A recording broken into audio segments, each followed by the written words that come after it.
Mes frères et sœurs, amis auditeurs, bonjour. Bienvenue dans ce numéro du train de la Rhapsodie des réalités. Aujourd'hui, le samedi 28 décembre 2024, le thème de la Rhapsodie des réalités est « Accepter ce que Christ a fait ». Accepter ce que Christ a fait. L'écriture d'étude est Romains chapitre 4, le verset 25. Romains chapitre 4, le verset 25 nous dit dans la version amplifiée classique de la Bible: qui a été trahi et mis à mort à cause de nos méfaits et a été ressuscité pour obtenir notre justification, notre acquittement, soldant notre compte et nous absolvant de toute culpabilité devant Dieu. Le pasteur Christ dit ceci: quand nous disons que Jésus est mort pour le monde entier, c'est une expression générique indiquant qu'il est mort pour toute l'humanité. Donc, dans ce sens générique, Jésus a été condamné à notre place. Il a été jugé pour nous tous. Mais lorsque vous croyez en lui, deux choses importantes se produisent. Premièrement, votre acceptation et votre reconnaissance du fait que son sacrifice par substitution était en votre faveur vous permettent de recevoir la vie éternelle. Recevoir la vie éternelle signifie que vous êtes né de nouveau. Vous êtes maintenant une toute nouvelle personne sans passé. 2 Corinthiens chapitre 5, le verset 17 dit: si quelqu'un est en Christ, il est une nouvelle créature. Les choses anciennes sont passées. Voici, toutes choses sont devenues nouvelles.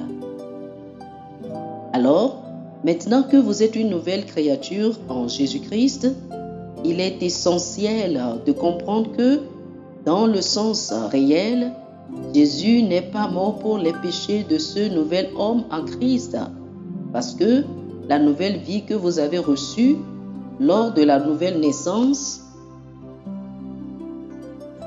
est la vie divine. Ce n'est pas entaché de péché. Le nouvel homme en Christ a été créé dans la justice et dans la vraie sainteté selon Éphésiens chapitre 4, le verset 24.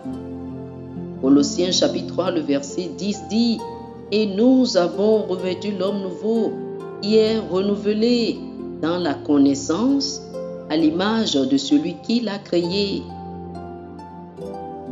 Cette prise de conscience nous amène à comprendre pourquoi vous êtes justifiés.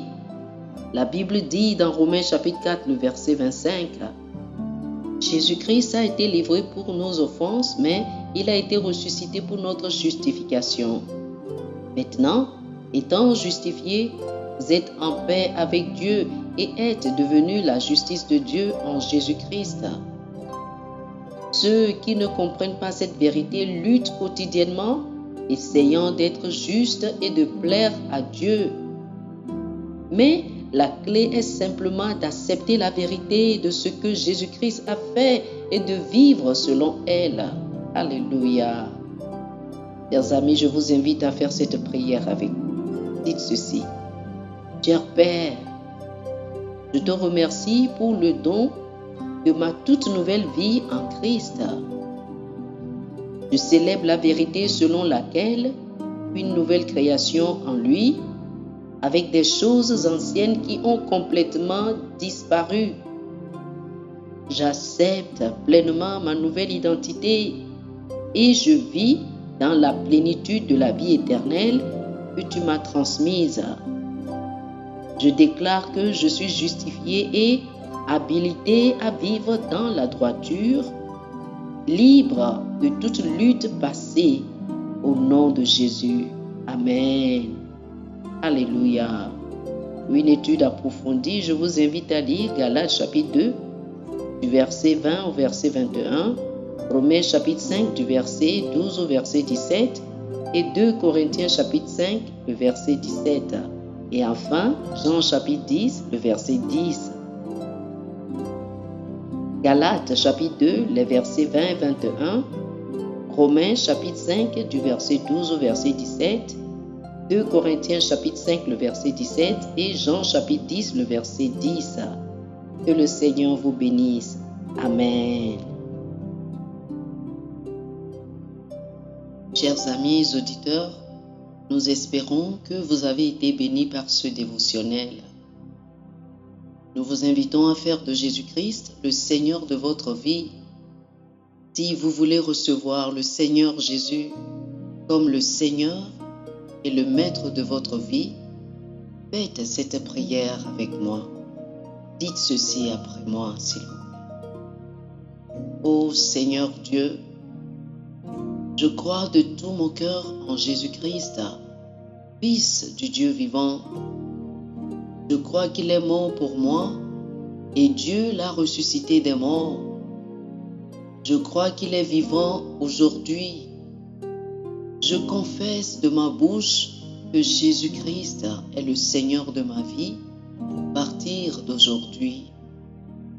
Par lui et en son nom, j'ai la vie éternelle. Je suis né de nouveau. Merci Seigneur d'avoir sauvé mon âme. Je suis désormais un enfant de Dieu. Alléluia. Félicitations, vous êtes désormais un enfant de Dieu. Pour recevoir plus d'informations sur comment vous pouvez grandir en tant que chrétien et pour avoir une copie physique et une copie électronique de la Rhapsodie des réalités, appelez-nous sur le plus 228 91 74 69 79 plus 228 91 74 69 79. Que le Seigneur vous bénisse abondamment. Amen.